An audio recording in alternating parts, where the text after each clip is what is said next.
Promote a culture of inclusion, supercharge your communication, and unleash the full potential of your teams and leaders with the Inclusive Handbook collection from the Diversity Movement. As part of the collection, I wrote the Inclusive Leadership Handbook with Kurt Merriweather to empower leaders with tools needed to cultivate a culture that fosters creativity, innovation, and employee engagement. Through strategies, exercises, and self-reflection, leaders at all levels can enhance their effectiveness. Learn more at thediversitymovement.com/store. Use code HOL at checkout for 25% of your first order. DEI budgets are under attack, but the goals haven't changed. Whether you're looking to increase your DEI knowledge, expand your market reach, or gain a competitive advantage in business, we have the solution. TDM Library is your single source for expert-curated DEI resources, strategies, and solutions, all designed to help you transform your workplace culture and be a more effective contributor. For $9.99 per month, you get access to our searchable subscription-based digital library. There, you'll find articles, practical how-to guidebooks, podcasts, award-winning microvideos, and more than 700 Q&As. Designed to help DEI practitioners, thought leaders, and executives create a more inclusive workplace. Whether you prefer to listen, watch, or read, we have the resources for you. TDM Library goes beyond the basics to dive deep into topics such as inclusive language, the business case for DEI, talent acquisition, and C-suite engagement. For less than the price of a sandwich, you get access to our library of more than 1,000 pieces of original, expert-curated DEI content. Join today and get your first 30 days free. Get your library card now at tdmlibrary.thediversitymovement.com.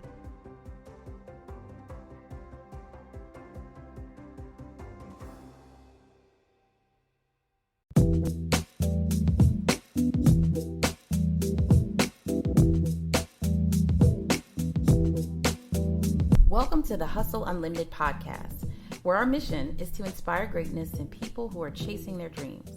We'll give you access to entrepreneurs and business leaders who will give you the fuel to chase the dreams that you have. All of our guests want to give back to the next generation of leaders by sharing the details of their journey and the lessons they've learned along the way. Please welcome the host of Hustle Unlimited, Donald Thompson, and this week's guest, Doug Speight, Executive Director and Startup Growth Advisor for American Underground.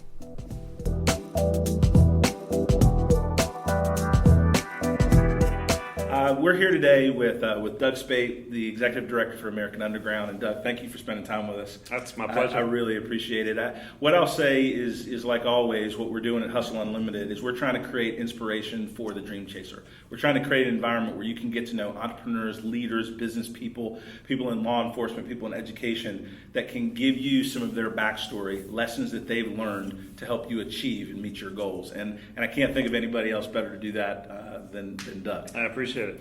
Let me do this real quick, Sure. just to give you a little space. Just introduce yourself. I know we know each other, but where are you from? A little bit about your family, education, just kind of that introductory kind of bio. Sure, makes perfect sense. So my name is Doug Speight. I'm the Executive Director for the American Underground, headquartered in Durham. We're a campus for entrepreneurs. We house over 200 companies in our community across 4 locations. We're about 130,000 square feet of space for founders and entrepreneurs to grow, to launch, and to expand. So we focus in on that. My backstory is really interesting. I'm a Durham native. I'm a returning Durham native. Grew up here in the shadow of Black Wall Street. My family is a long-standing sort of business pillar in this community, going back to the 1930s. So my grandfather started his first company in 1938, and we're going to... So entrepreneurs in the blood. Absolutely. We're going to celebrate 80 years in business in the city. So I'm a tech geek, though, which is super important because I was always interested in Star Wars and Star Trek and any kind of futuristic tech. So that led me to engineering at North Carolina A&T undergraduate. Great HBCU, one of the biggest producers of black engineers in the country.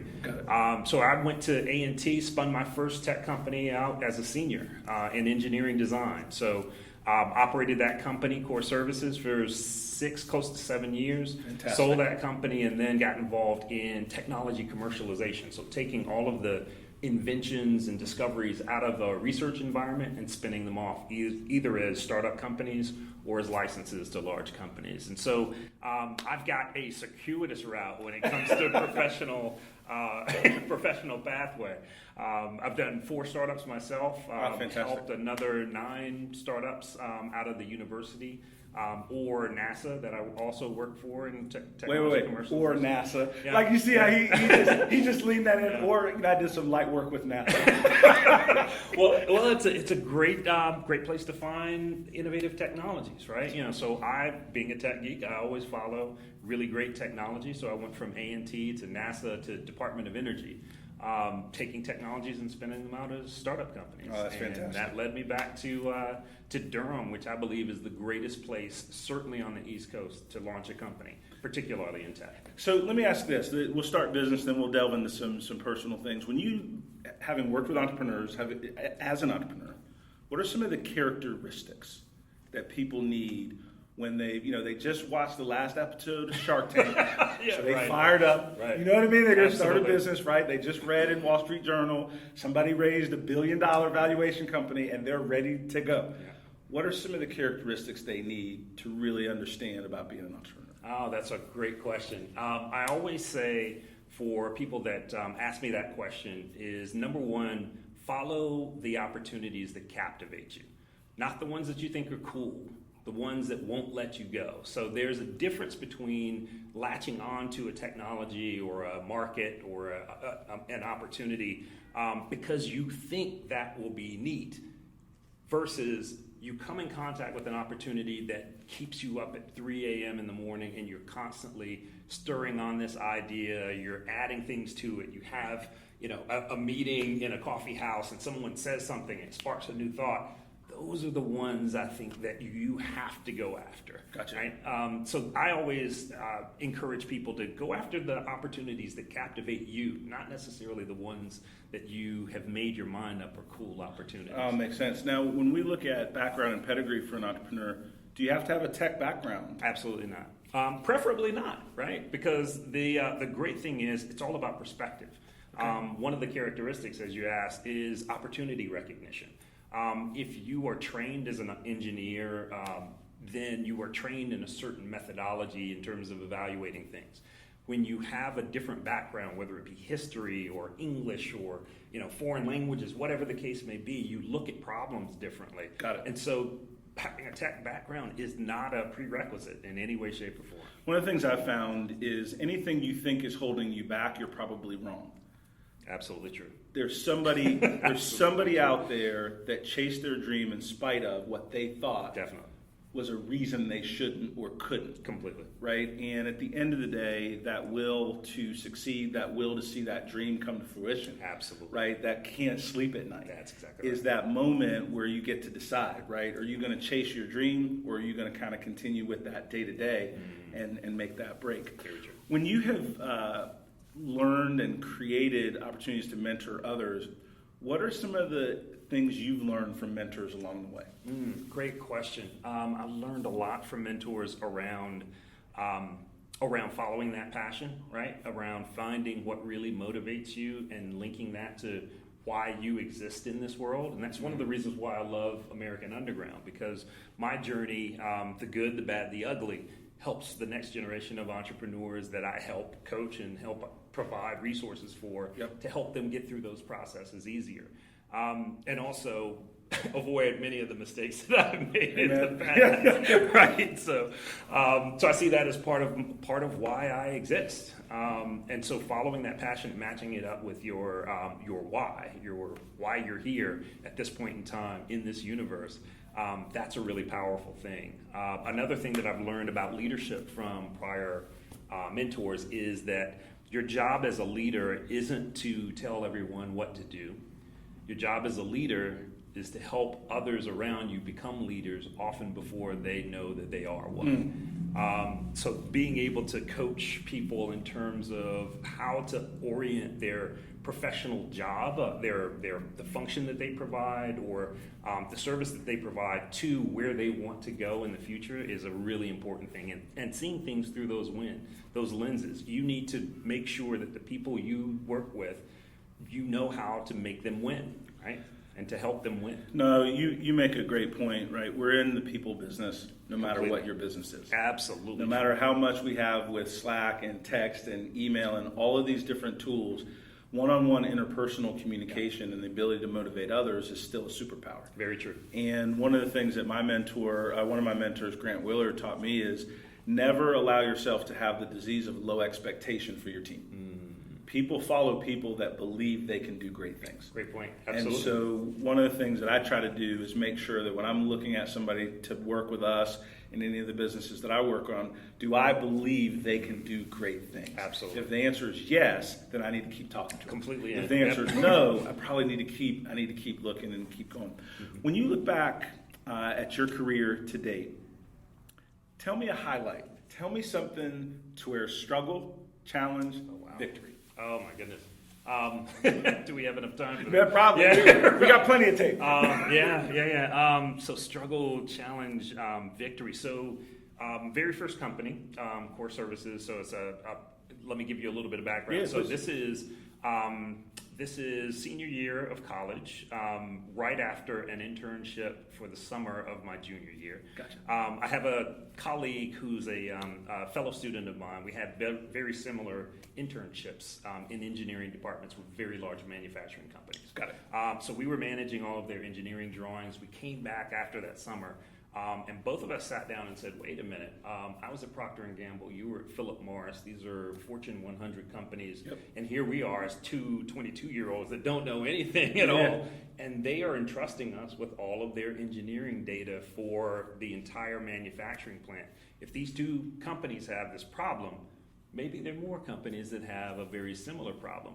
We were hitting the market at the perfect time where the level of engineering expertise didn't match up with the skill sets of the existing engineering staff. Talent gap. Exactly. So we hit that talent gap really hard, and we developed archival systems for engineering drawings. We wound up actually bringing on Philip Morris and Procter & Gamble as our first two clients. That's awesome. Because as of a that senior gap. in college. Absolutely, as a senior in college. So that's one of the highlights of the opportunity to start out with those two companies as your cornerstone clients is fantastic. I mean, that's huge. Yeah, but then of course, as you mentioned, we're always in the people business, right? So as we started to look at expansion opportunities, we had offices in North Carolina, we had offices in Colorado, Dallas, Texas, and we were bringing people in to expand on that vision and service more clients.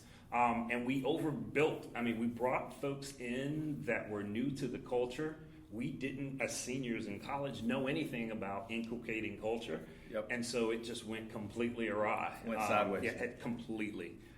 We had to let off our workforce, and literally clean house. And obviously that caused some ruffles with our clients as well, because we had plans for expansion. So really taking it back to formula and saying, hey, what made us successful in the very first place? Let's take those elements and make them explicit in our culture. Got it. And build from there. And so we were able to build from almost a near-death experience. And I've got plenty of those for the other three startups as well. So that part is really important, being able to sort of assess where you are and say, you know what, it's now or never. When we change, we need to change either the way that we're doing this, or we need to pivot at this point, and sometimes that can be life-saving. That's right. Yeah. Now, when you think about how then you translate that advice or that experience to advice to others, how do people avoid those near-death experiences? Right? Like, it's like you don't have to have one to learn from one. Very true. Is what we hope to share with people. How could they learn from our experience in situations like that to not make that mistake again? Like you said, there are two things that you should be maniacal about. Number one is being customer-centric and really looking at what best serves your customer. How can you help your customer win? That's really the core thesis for the businesses that have done really well. The second thing is how you can help your team win. Gotcha. And that's super important. I mean, having those two sort of bookends, there's a lot of movement for, and actually room for error in between. Yep. As long as you have those two bookends, you're likely going to be on the right track. But keeping customer centricity as one focus, and then also keeping your team as another one, like what best helps them win and keeps them motivated completely to win together. Absolutely. So let's transition a little more kind of outside of business, a little more personal. If you had to have kind of the pillars that you believe as a leader, as an individual, as a husband and a father, in how to grow winners, right? Because you know that as a business leader, but also as a dad. Yeah. Right. What are some of the fundamental things That's a great that question. Doug Speight believes? That's a great question. Number one is fairness. I was always brought up in a family who valued fairness and equity in a way that just continued to resonate with me. When you have a family that has a black-owned business in the South, and many of the challenges that come along with that, societal and otherwise, and you keep as one of the fundamental truths, like this sense of fairness. I want to treat everyone fairly. I want customers to be treated fairly. I want employees to be treated fairly. That makes sense. That's something that really resonates. And quite honestly, with a workforce that you want to be diverse and inclusive, you have to have that sense of fairness. The other one, quite honestly, is developing a sense of empathy.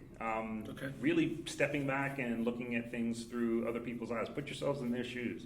And that can help you make decisions that you might not make if you were self-centric. No, that's right. And it also forces us not to be as judgmental so quickly. Absolutely true. Right? Because the mask that you see on another person is not their full story. Very true. And a lot of times we think it's the full story, but if we slow down, everybody's hurting in some way. Completely. Everybody needs support in some way. Absolutely. And everybody can be a blessing in some way. Absolutely. And so I think the way that you're describing it is perfect. If we think about, let's say, I like to ask this question in this way. If you had a magic wand, what would you change to help change and grow our society? If you had the magic wand. Interesting. If I had a magic wand, I would say equal access. It goes back to that thread of fairness throughout my history. Equal access to the resources that people need to grow and expand. And learn and grow, not just business wise, but grow intellectually, grow as a person, grow as a leader. That's what I would provide. I think that equal access is really important. A lot of the work that I do with American Underground is about creating access points for women entrepreneurs, for people of color, and we have as a key goal of ours to become the most diverse tech hub in the world. So everything that we do is through that lens. And so you didn't say most diverse tech hub in North Carolina. No. You didn't say the most diverse tech hub in the Southeast. No. You didn't say the most diverse tech hub in North America. No. You said the world. In the world. So you have a global footprint. So let's segue to that a little bit. Sure. What are you doing to meet that goal? Like what are you doing to put message right with action? Absolutely. One of the things that we're doing is we're host to the Black Founders Program that's part of the Google for Entrepreneurs Hub Network. So Google for Entrepreneurs, now Google Startups, is a global network of tech hubs like American Underground that are working to create the next biggest tech hub on the planet. Got it. So there are some 50 plus tech hubs as part of this network. And what we do is operate a program specifically for Black founders. Awesome. So these are teams of founders that have at least one co-founder that is Black. Gotcha. And we recruit from this entire network of companies. 205 applicants last year across North America, South America, Africa, Asia. We try to pull the best and brightest to Durham to learn the Durham way, the American Underground way. Yeah, sure. So that they are surrounded by a group of really sharp mentors. Thank you for being a part of that for the last several years. And they leave charged and developing a new understanding about what it takes to build a successful company, and then to raise capital if they choose to go that route through venture capital. No, that's fantastic. What would you say, a lot of times when you're working with underrepresented groups, right, whether it's women, whether it's people of color, what advice would you give them as they move forward in society as the only one of X, right? How would we, a lot of times what I find is we try to get societal behavior to change, but there's a certain amount of change in self, Completely. right, that is equally as important. How would you share some tools, right, when you're in that underserved group? Great question. Number one, I would say find your tribe. And that's not always someone of the same ethnicity or gender, right? Find your tribe, someone who has similar passions to you, that sort of sees the world through a similar lens, doesn't have to be exact, but in a way that helps you grow and expand. Someone that you find a kinship with. That's really important. So a lot of the community building that we have here at American Underground is about helping people find their tribe, right? Creating that density of activity of people that have the same sort of affiliations and interests. The second thing is chart your own path, right? What's really important about this journey is that you don't take any lessons from Elon Musk and all of the people that you see in media that have succeeded before. Chart your own path. You can take lessons from that and tweak your journey, but it's ultimately about you finding your own path to success and defining success for yourselves. I mean, that's powerful. One of the things that I would just add to that is we all have to play the cards we're dealt. Right? We can get upset that someone didn't do this for me. This opportunity is not easy enough for me. But at the end of the day, one of the things that my parents were very big on teaching me is you have to win with the hand that you have. Absolutely. And then if you are successful, then you can be a part of creating an environment where it's better, easier for the next that comes along after you, and create that give back. And so that level of personal responsibility, while we're waiting for society's environment to improve, we got to continue to win right now. Absolutely. What's interesting about that is I constantly tell entrepreneurs of color, women founders, I want you waking up every morning thinking about how you can win. Like, I don't want you thinking about how society has put up barriers for you and all that. Just think about how you can win. You know, this game is difficult enough That's right. under the best conditions. Yep. Think about how you can win every single day and string together enough wins that you develop that momentum and take that forward. I mean, that's what it's about, stringing together small wins. I want to come back to American Underground for a minute. And you mentioned 200 startups, right? Like, that's a diverse group of founders and entrepreneurs and different things. Tell me a couple of the success stories. Yeah. Tell me some of the success stories from American Underground. Excellent. And there's so many. Right. So we have, like you said, over 200 companies serving 43 industries. So we're industry agnostic. We don't care what space people are in. Gotcha. We just want to help them build, sell, grow, and scale, right? So there are companies like Mati Energy that started here. Okay. It's an energy drink. Yeah. Born out of Duke University, out of a dorm room at Duke University. Common thread. Absolutely. Wonderful founder who she built up a wonderful team and was able to grow and scale in our space. Second is Anil Shivdasani, who actually is founder of a company called Archive Social. So this is a company that archives all social media for a number of institutions. And one of their first clients was actually the Obama White House. So all of the tweets, all of the social media posts, they were able to archive all of that social media. So there have been a number of wins here. Windsor Circle. You've got 3 years of Google for Startups Demo Day winners coming right out of Durham. This is a great place for people to grow, scale, and expand their territory. So back to, you mentioned raising money as well when you talked about entrepreneurs and different things. And a lot of people are trying to decide the difference between bootstrapping a business or going out for angel funding or VC funding. What are some things that you could share to kind of know which is which based on your business? Yeah, great question. The first thing I always say is focus on solid fundamentals, solid financial fundamentals. Build something that somebody wants, get somebody to pay for it, and then reinvest in building your team and building a solid operation, right, that can sustain without any outside capital whatsoever. The second thing is if you plan to scale and scale quickly, and particularly if you're in a marketplace or an industry that has heavy competition and you need to grow at that torrid pace, that's more of a venture capital model, right? And in those cases, VCs invest in companies that don't necessarily have solid financial fundamentals yet, but have indications to point to we could be a successful business. So I would always focus on that. Number one, like build a solid company first. Build something that people want and get them to pay for it.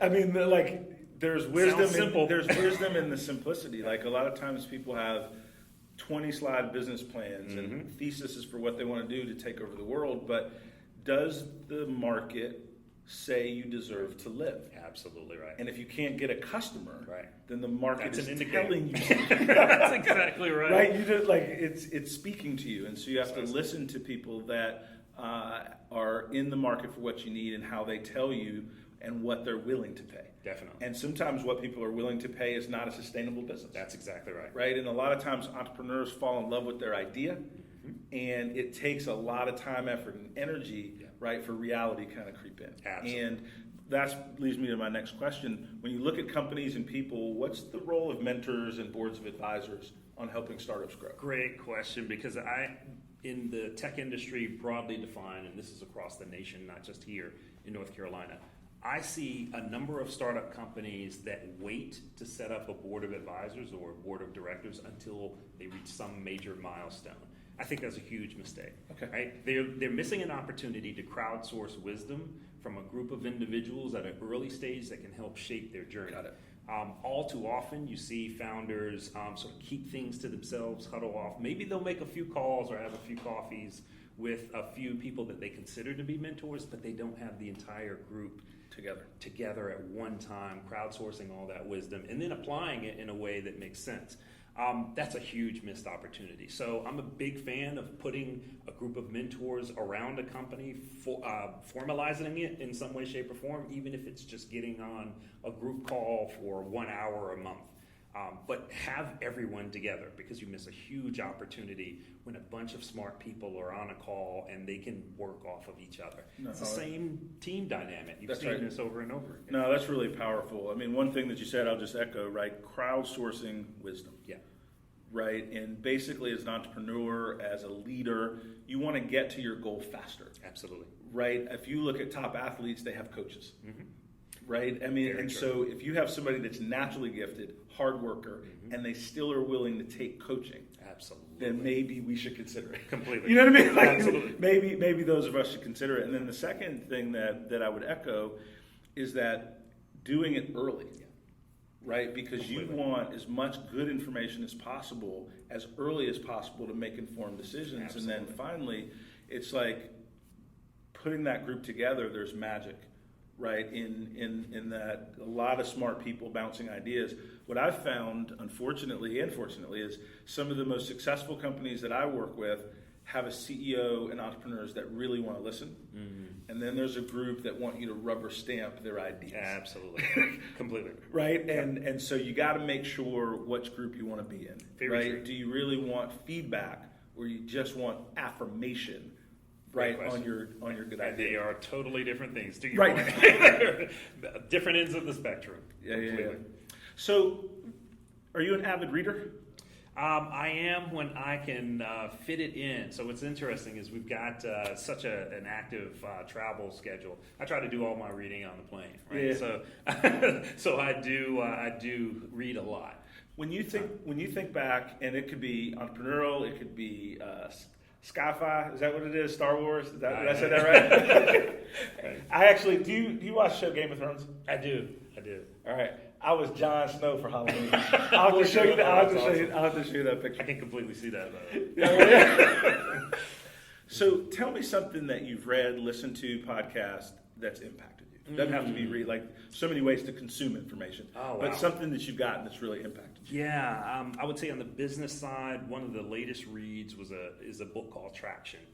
that really focuses in on how you generate traction as a startup company, how you engage customers early on, get customer feedback, iterate very quickly, and actually shape your business model based upon that. Gotcha. Traction is a wonderful read. Another is an oldie but goodie. It is one of the Napoleon Hill. Yeah, sure. So that's old school, but Think that's and Grow good. Rich. Yeah, Think and Grow Rich. And so we have a number of books like that really teach you more about how to engage with people. We talked about being a people-centric. Every business is a people business. They really teach you about how to engage with people, either as a visionary or however you fit as a tactician. Yep. If you're more tactical in how you look at things, they really teach you more about sort of human behavior than anything else.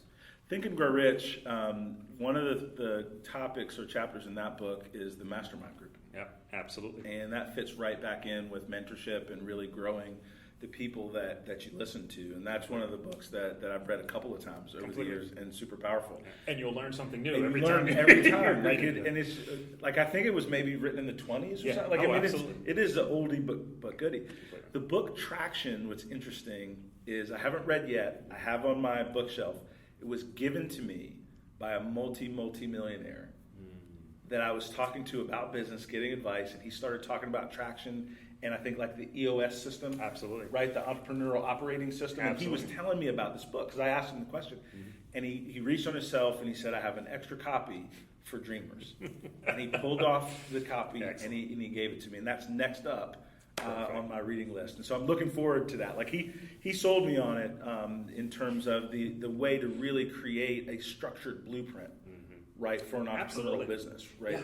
Absolutely. So this is, I'm glad you brought that up because that's a huge thing. People think, I see a number of people that think there is a standard track for business planning and things of that nature. And I think Traction is probably the best blueprint for how to develop and most importantly act on what you've developed that has ever existed. It's a great read. So I do a lot of work with NC State University, and their kind of tagline for the university is think and do. Yeah. And when I first heard it and we started working with them and some marketing things and different like that, I was like, how powerful is that? You can have thoughts, you can have dreams, you can have goals, but if you don't do something, absolutely, they never materialize. Never materialize. And that's the one thing that I hope that we've conveyed today is, number one, you don't have to have any certain pedigree to make it to be a dreamer, to be a winner. You just need to be a doer. That there's people around you that are willing to help. Completely. Right? If you're open to that help. And then the third thing is that greatness, right, can reside anywhere. And you just got to be willing to chase it. Last question that I'd like to get is, as we look at how the next generation's coming up being educated, what would you change about the curriculum in schools to give our young people a better chance to be successful faster in today's environment? Great question. I had one of the first professors, actually an NC State professor, who had spun off a company called Biolex, and at this point it was a multi-million-dollar company. I was just getting into this business of innovation and spinning off companies, and I sat down with her, and Marianne said, innovation is play.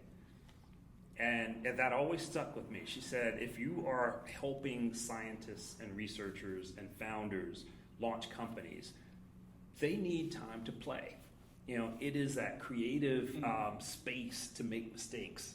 Not every decision, not every single move has to win, but you have to have that space to play. And startups are the exact same way, right? You have to have the ability to iterate, to change, to try things out, to test things out, take the feedback, incorporate that into your next steps. That's all about play. It's about being in this creative space where you feel comfortable and you feel safe to play and try things out.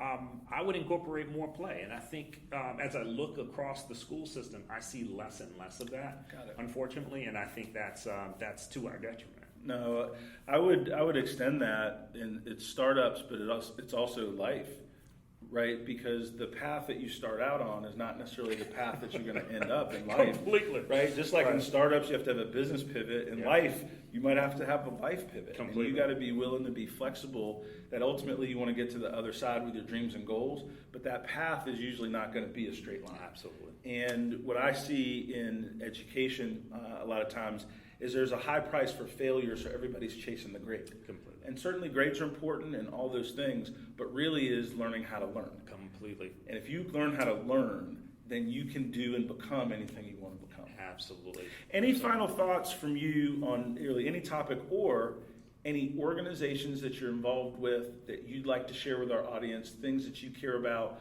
I'd like to give you the space to just talk about that. Sure. So number one, I want to pull on this educational thread because this is really important to me. My son grew up in a Montessori environment. Okay. And Montessori gives you the flexibility to learn at your own pace, go at the depth that you want to go at, and actually provides you the flexibility to do that. Awesome. And so this Montessori philosophy as it pertains to startups is really important to me. I'm intellectually curious, which is why I've gone in all of these different routes. I've got patents in 3D printing and spaces that are completely not relevant to what I do on a daily basis. So I really believe in diving into something, some topic, some new technology as deep as you want to go. Got it. And creating the space to do that. In terms of the organizational support structure for our region, I think that's really important. In this area of Raleigh, Durham, Chapel Hill in North Carolina, we have a wealth of riches in terms of support organizations. Yep. And those organizations work extremely well together, like NC Idea, statewide foundation for startups and seed money. Absolutely. We have 4 venture capital firms here in the building at American Underground. So it gives you the opportunity to put resources at an arm's length. And that's what we focus in on, is creating the opportunity to connect with mentors, with venture investors, with talent, with the coding camps, Momentum Learning, Code the Dream, being able to reach out and grab all of these resources within arm's length. So having them close together is what makes ecosystems work, and that's what we're built upon. That's awesome. Well, guys, I'll end with this thought, right? If you have a dream, then it's worth chasing. And if you don't chase your dream, then it's your personal responsibility whether you've succeeded or failed. And what I would tell any of you that would sit and have a cup of coffee with me is greatness is within you. You've just got to demonstrate it so it outwardly manifests. Completely. God bless you guys, and we'll see you soon. And DT over and out. Awesome. Thanks, Doug. Thanks, I appreciate it, man. Thank you, Donald. I appreciate it. Absolutely. It was awesome. This is good.